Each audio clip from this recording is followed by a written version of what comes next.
مررت بقبر موسیٰ رأیت موسیٰ قائم یصلی فی قبرہ، میں نے دیکھا حضرت موسیٰ علیہ السلام کی قبر کے پاس سے جب گزرے نا، حضرت موسیٰ علیہ السلام کی قبر کے پاس سے جب گزرے، میں نے حضرت موسیٰ علیہ السلام کو دیکھا وہ کھڑے ہو کر میری ذات پر درود و سلام پڑھ رہے تھے، وہ کھڑے ہو کر میری ذات پر یہاں ایک اعتراض ہے۔ لوگ کہتے ہیں جی قاری صاحب ہم نے تو اب تک یہی سنا ہے کہ وہ حضرت موسیٰ علیہ السلام نماز پڑھ رہے تھے۔ اچھا یہ بتاؤ سارے نبیوں کو پتہ تھا کہ حضور آ رہے ہیں؟ پتہ تھا نا، تبھی تو مسجد اقصیٰ میں وہاں سارے اکٹھے تھے، نماز جو پڑھنی تھی پیچھے۔ اچھا اب کیا خیال ہے حضرت موسیٰ علیہ السلام ان کو پتہ ہو کہ نبی آخر الزمان نے یہاں سے گزرنا ہے، وہ نماز شروع کر دیں گے؟ امام جلال الدین السیوطی رحمۃ اللہ تعالیٰ علیہ نے اپنی کتاب الخصائص الکبریٰ کے اندر لکھا، آپ فرماتے ہیں کہ انہوں نے نا جب تورات ان کو ملی تو انہوں نے تورات کے اندر انہوں نے ایک تختی پڑھی، تختی کے اندر لکھا ہوا تھا ایک امت ایسی ہے جو آنے والی ہے، اس امت کا طریقہ یہ ہوگا کہ جب وہ نیکی کا ارادہ کرے گی نا،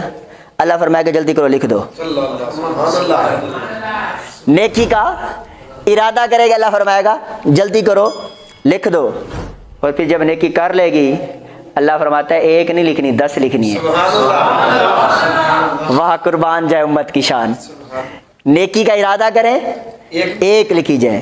اور نیکی کر لیں 10 لکھی جائے۔ حضرت موسیٰ علیہ السلام نے عرض کی یا اللہ یہ امت تو مجھے دے دے جس کی یہ شان ہے، نیکی کا ارادہ کرے گی تو نیکی مل جائے گی اور نیکی کر لے گی تو 10 نیکیاں لکھی جائیں گی۔ اللہ تبارک و تعالیٰ نے فرمایا اے میرے موسیٰ یہ امت تیری نہیں ہو سکتی، تلک امت احمد، یہ امت میں نے اپنے احمد کو دے دی ہے، یہ امت میں نے اپنے احمد کو دے دی ہے۔ پھر آگے پڑھتے ہیں شان، امت کی شان یہ پڑھتے ہیں، لکھا ہوا آتا ہے کہ وہ امت اگر گناہ کا ارادہ کرے فرشتے لکھنے لگتے ہیں، اللہ فرماتا ہے خبردار لکھنا نہیں ہے، اس نے گناہ کیا تو نہیں ہے۔ یا اللہ انصاف کا تقاضا تو یہ تھا جب نیکی کا ارادہ کیا تو لکھ دیا گیا، ادھر گناہ کا ارادہ کرتی تو لکھی جاتی نا، لیکن اللہ فرمایا نہیں، گناہ کا ارادہ کرے تو لکھنا نہیں ہے، اور ادھر نیکی کی تھی تو پھر 10 ملے تھے، یہاں گناہ اگر کر لے تو پھر ایک گناہ کے بدلے 10 لکھے جاتے نا، لیکن اللہ نے فرمایا نہیں، یہ گناہ اگر کرے تو ایک لکھنا ہے۔ ایسی امت کی شان جب حضرت موسیٰ علیہ السلام نے دیکھی نا تو پھر کیا ہوا، عرض کی یا اللہ فاجعلھا امتی، اس کو تو میری امت بنا دے،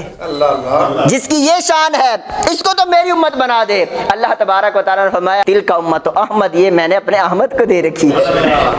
یہ امت میں نے اپنے احمد کو دے رکھی ہے۔ شان پڑھتے آئے پڑھتے آئے پڑھتے آئے، ہر بار یہی آتا تھا تلک امت احمد۔ شیخ سعدی شیرازی رحمۃ اللہ تعالیٰ علیہ لکھتے ہیں چون بشانس موسیٰ نگاہ کرد از امتش شدن تمنا کرد، جب حضرت موسیٰ علیہ السلام نے امت کی یہ شان دیکھی نا، عرض کی یا اللہ مجھے نبی نہ بنا امتی بنا دے، مجھے نبی نہ بنا امتی بنا دے۔ محبوب کا اتنی بڑی آرزو، میرے محبوب کا غلام بننا چاہتا ہے، پھر ہم اس کو غلام نہیں بناتے۔ جب تک بکے نہ تھے کوئی پوچھتا نہ تھا، یا رسول اللہ آپ نے خرید کر انمول کر دیا، آپ نے خرید کر انمول کر دیا۔ اللہ نے فرمایا موسیٰ تم نے مانگا ہے میرے محبوب کی غلامی، ہم آپ کو نبوت کا اوپر والا جو مقام ہے، نبوت میں 1,24,000 کم و بیش نبی ہیں، پھر ان میں 313 رسول ہیں وہ اونچے مقام کے ہیں، پھر ان 313 رسولوں میں 5 اولو العزم رسول ہیں، پھر ان 5 اولو العزم کے رسول سید الانبیاء ہیں۔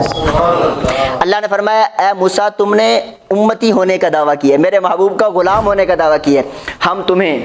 نبوت تو دے چکے تھے اب رسالت بھی دے رہے ہیں۔ صرف رسالت نہیں، ان 313 رسولوں میں جو اولو العزم 5 رسول ہیں ان میں ہم تمہارا شمار کر رہے ہیں۔ پھر صرف اتنا ہی نہیں، اے موسیٰ پیارے جب تمہارا دل کرے طور پر آ جانا، رب تم سے کلام کرے گا۔ یہ مقام اس وقت ملا تھا جب حضرت موسیٰ علیہ السلام نے حضور کے غلام بننے کی آرزو کی تھی۔